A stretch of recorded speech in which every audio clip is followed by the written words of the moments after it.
You're listening to the Co-Creator Network. When you change the way you look at things, the things you look at change. Hi, you're listening to Our Voice Now Humanities Team. I'm Sarah Applegate. And I'm Andy Belle. Tonight our guest is Layla Malin. Layla is 16 years old and lives in Santa Fe, New Mexico with her mother, father, brother, sister, and an exchange student from Norway. She was homeschooled her entire life and is currently going to a community college. Layla has always had psychic abilities, but when she was younger, she never knew what to call them. She had many experiences that she never put together until she was older.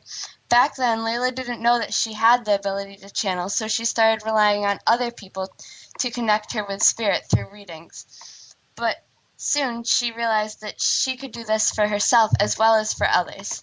Welcome, Layla, and thanks so much for being on our show tonight. Yeah, thank you for having me. Do I answer the first question or what? Well, we'll ask you the questions. Oh, okay. So, what you do your readings with, generally you use Osho tarot cards. So could you explain what Osho tarot cards are? Well, they're a little bit, they're not as much like the other tarot cards, because other tarot cards are usually used more for like predicting the future, and with the Zen Osho tarot, it's more like I'm gonna read the description a little bit. So it says that it's not a traditional tarot in the sense that you play with prediction. Rather, it is a transcendental game of Zen, which mirrors the moment, unwaveringly presenting what is here and now without judgment or comparison. This game is a wake-up call to tune into sensitivity, intuition, compassion, receptivity, courage, and individuality. So that's kind of what they are. It's just, yeah. Yeah, I think that when most people think of tarot, they think predicting the future and people with scarves all over and stuff like that. But these cards are different, and what you do is different than that, right? Yeah, it's more focusing on like the current issue. But it also, I mean, it has that, you can see things before they happen with them too, but it's usually focusing more on the present. Yeah. So yeah. Yeah. So this is just like a question that's for you kind of personally. What do you like about Osho tarot cards compared to the other tarot cards which would predict the future, but these are more the Zen and current situation? Well, I mean, I don't know. They were the only ones that my mom had at the time when she would do readings for me. And so they were kind of just the ones that I started to use anyway. But I have another deck, and it's, I don't know, a fairy thing. But I think it's like I resonate with them kind of, everybody kind of is like certain decks more than others. And so, I don't know, I really like the positivity and the way that it addresses, issues, and yeah. Yeah, I like the Osho tarot cards a lot too. Well, my mom says we have a deck, and I'm willing to believe her, but we aren't exactly sure where it is right now. But they also have online, you can look at, you can do tarot card reading things online with the Oshos and tarot cards, and we use those a lot, and I really like them. Besides the fact that it's just convenient because they're online, they have really good messages, and usually when I pick, because I usually just do the one pick card thing, and it always seems to make sense to me when I do it, so I really like that. Yeah, I do too. So what made you start using tarot cards, and when did you kind of pick that up? My mom, my first reading was one that my mom gave me, and she used the tarot cards. And they were kind of the only ones we had, like I said, so it was kind of like that's how I started using them. But I use them, just to kind of like get an idea of something, and then I kind of springboard off of that, and then kind of go into a channeling thing sometimes too. And that's kind of what I use them for. And yeah. Yeah. Huh? I was just thinking, yeah, that's really great how you use it and then you use the tool, but then you don't just rely completely on the tool. You move past it and see, oh, how is this connected to other things? Yeah.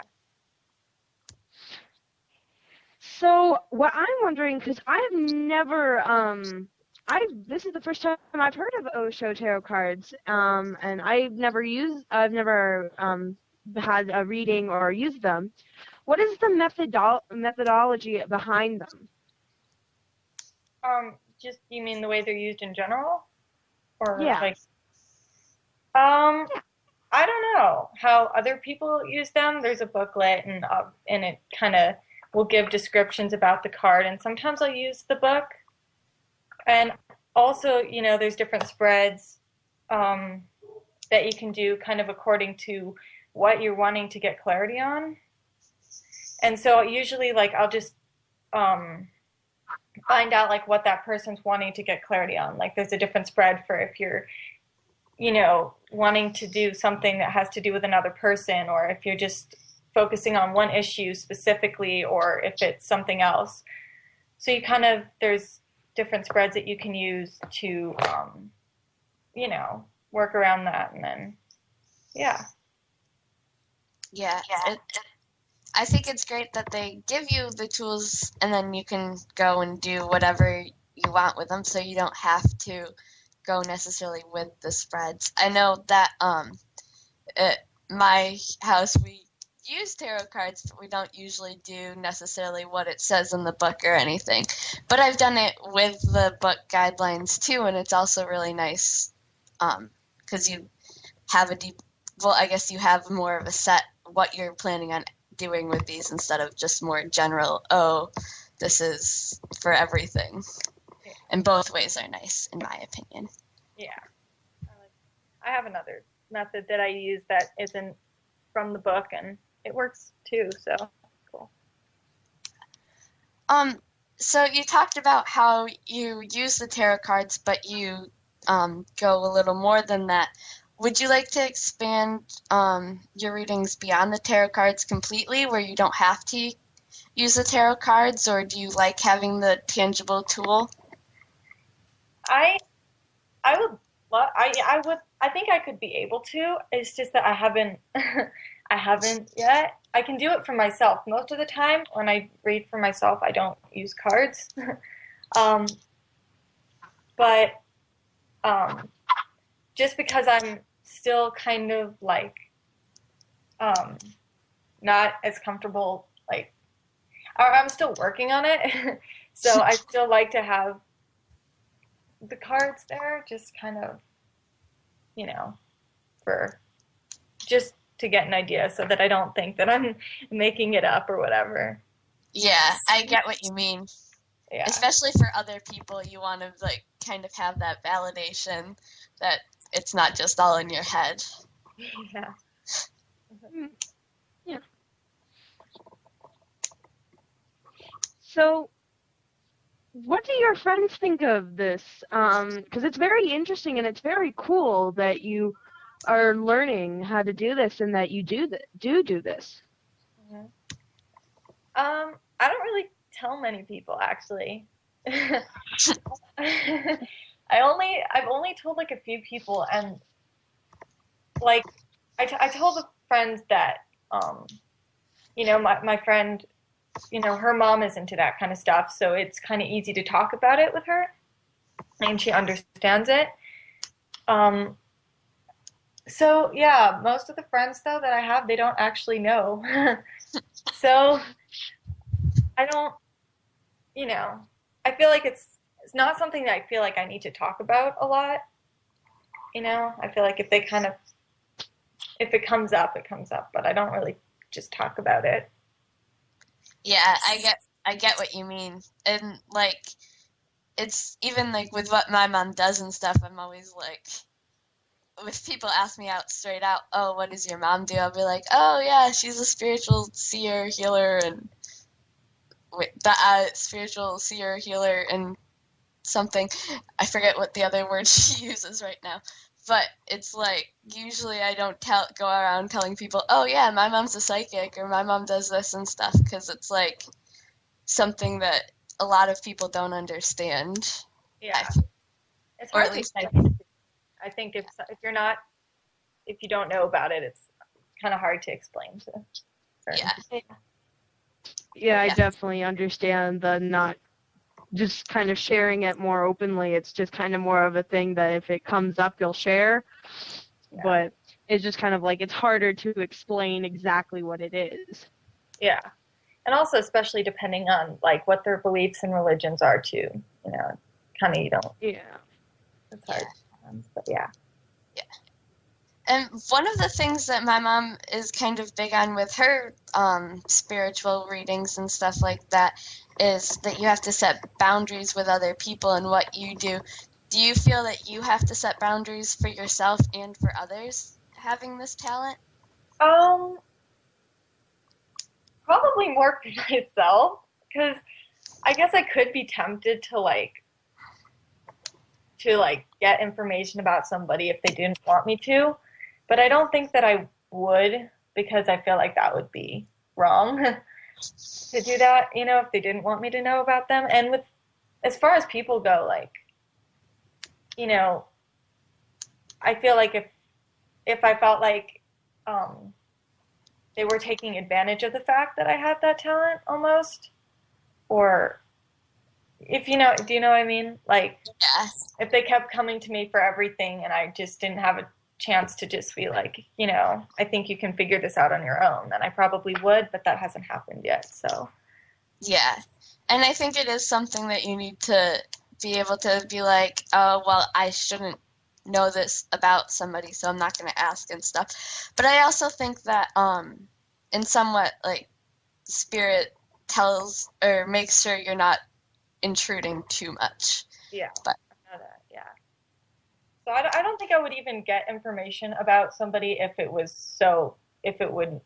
want me to know it about them, Yeah. Yeah.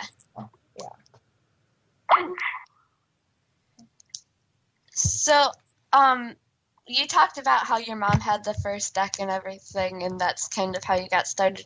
But how long have you been doing this? At what age did you get started? Actually, it was like it was like you mean like the readings? Yeah. Or when I found out that I could actually channel? I guess both. You can tell them separately. Okay, well, when I first found out that I could channel, it was for myself. I had, it was actually on 11/11, and which is kind of cool because it was kind of a big day.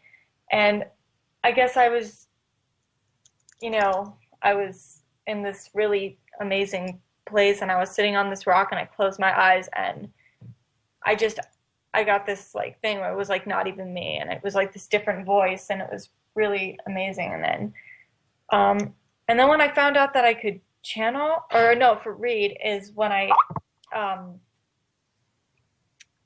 was in California, and I was spending a week with somebody who was also psychic, and she was helping me a little bit, and I gave her a reading, and I was like, oh my God, like that wasn't me.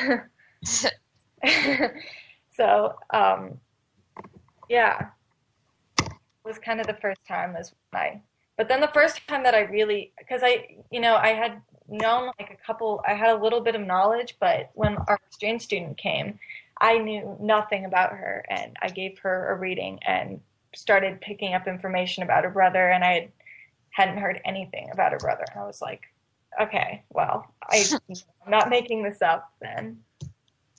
Yeah, that's really cool. And I think the fact that you realized like when you were doing it, oh, whoa, this isn't like me, like you said, this isn't me or this isn't stuff I know and stuff. It's kind of a cool realization.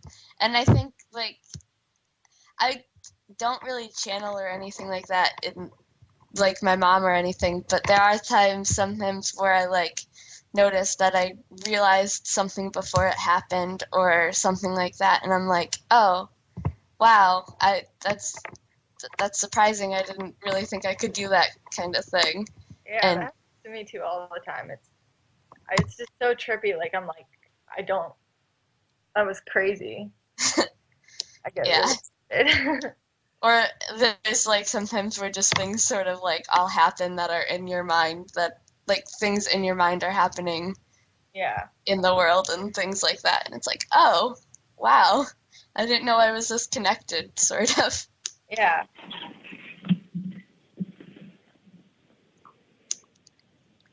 So, I was wondering if maybe you could do a mini reading for me on the show. Sure. Um. So I don't know how long it would take. I don't know if I should do an entire spread or just pull like one card. I don't know. We have a little less than 15 minutes, so I don't know how long you normally take, but I could probably do like uh, a short one where it's like addressing an issue or whatever, like one specific thing, and then um, if you want. okay. Okay. So, um, so I'm just gonna say kind of an opening prayer in my head, so that I can, yeah. Okay.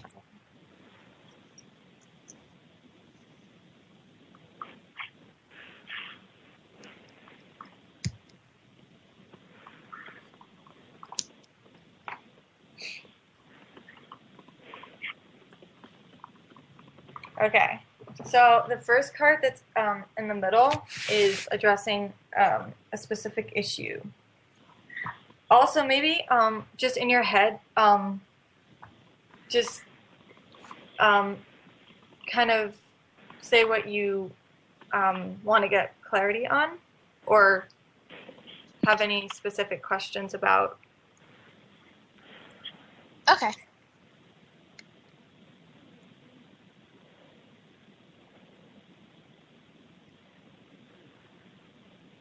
So I have what I want it to be about in my ready in my head. So.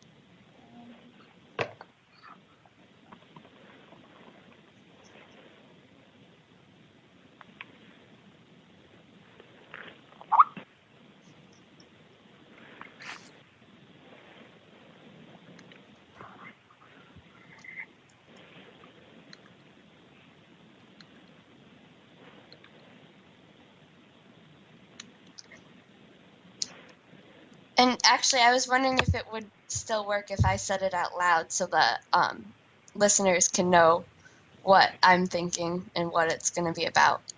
Sure. Okay, so the focus that I kind of wanted to focus on was college is and clarity on that, like what I want to, how my future career-wise is going to go, I guess, but not predicting, just what my decisions are, I guess. Okay. So, hang on. So the middle card is sharing, and oh god, I'm really nervous. I don't know why. Okay, so um,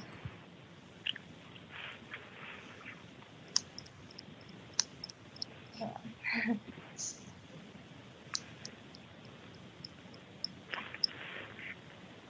So wait, what was your question again that you were asked about? Well, since I'm a junior and we're focused, like college things are being bombarded at me, I guess it's kind of how that process is gonna go.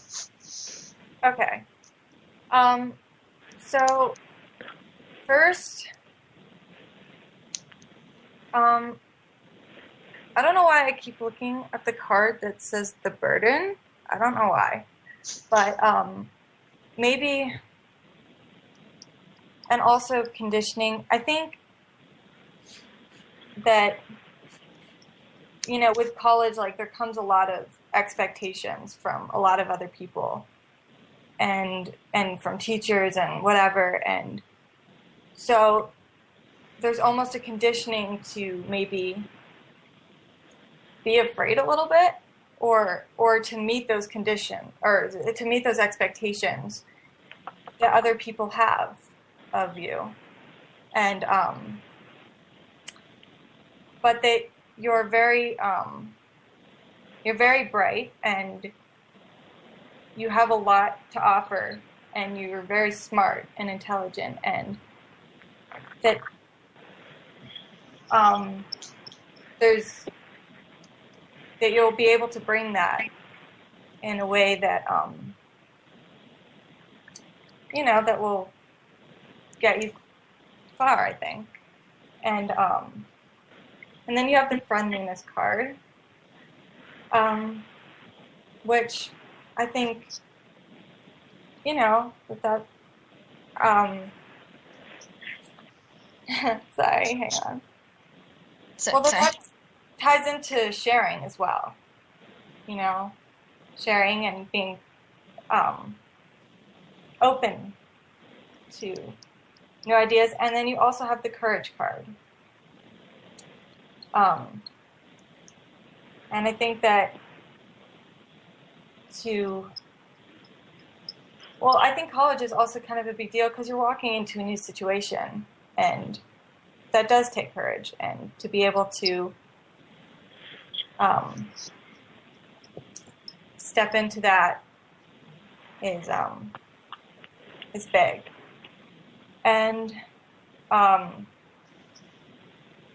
guess I'm going back to the burns because if when you're there, that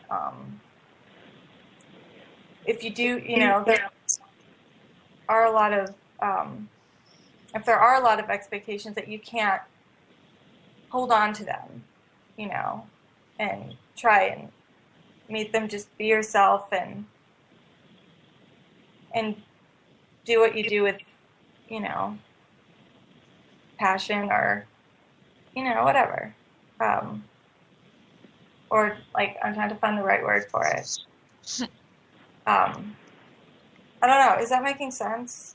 yeah, I think so. And I do there's so much pressure, especially in school, about the colleges. So, like, even just getting ready for it is a burden to me, even though I want it. And so I get what you're saying there. Yeah. And also, with the conditioning card, like,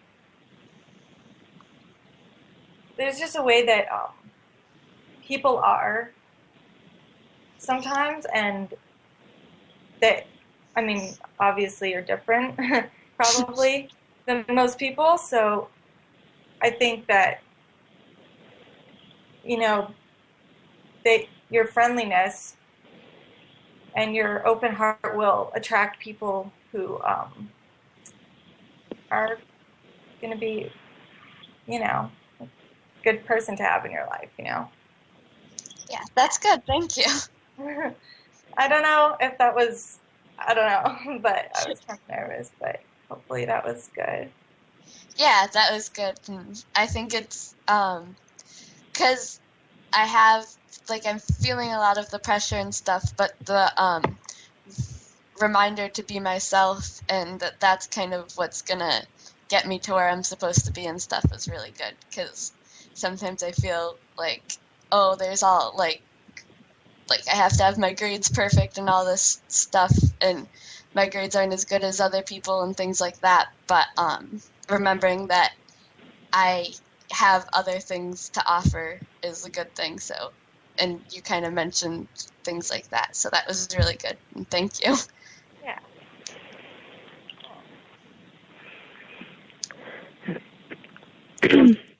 So I'm gonna just tune out for a second so that I'm not still getting information. Okay. And I'll let you do that. And I'm just going to say that the tuning out is a really important thing that she's doing to, because once you open up to that kind of stuff, you can just keep getting information if you don't remember to close it, which my mom teaches, or she taught me, you can open your third eye and then you have to close it before you're done, which is something that's really important to learn how to do, and to do before you have to open it, and then after make sure you close it and close yourself off so you're not getting information that shouldn't be coming to you, or that you just don't want at that time. Mhm. Yeah. Okay, so I did the close there, and yeah. It's great, and thank you so much for doing that. Yeah. And you did a great job. Oh, thank you. Thank you for being on the show. Yeah, thank you guys for having me. That's cool. Yeah, so we're about out of time, but I'd like to remind everybody to go to Facebook and like our page, Our Voice Now Humanities Team, and also that you can listen to our archives on here or on YouTube. So thank you, everybody, for listening.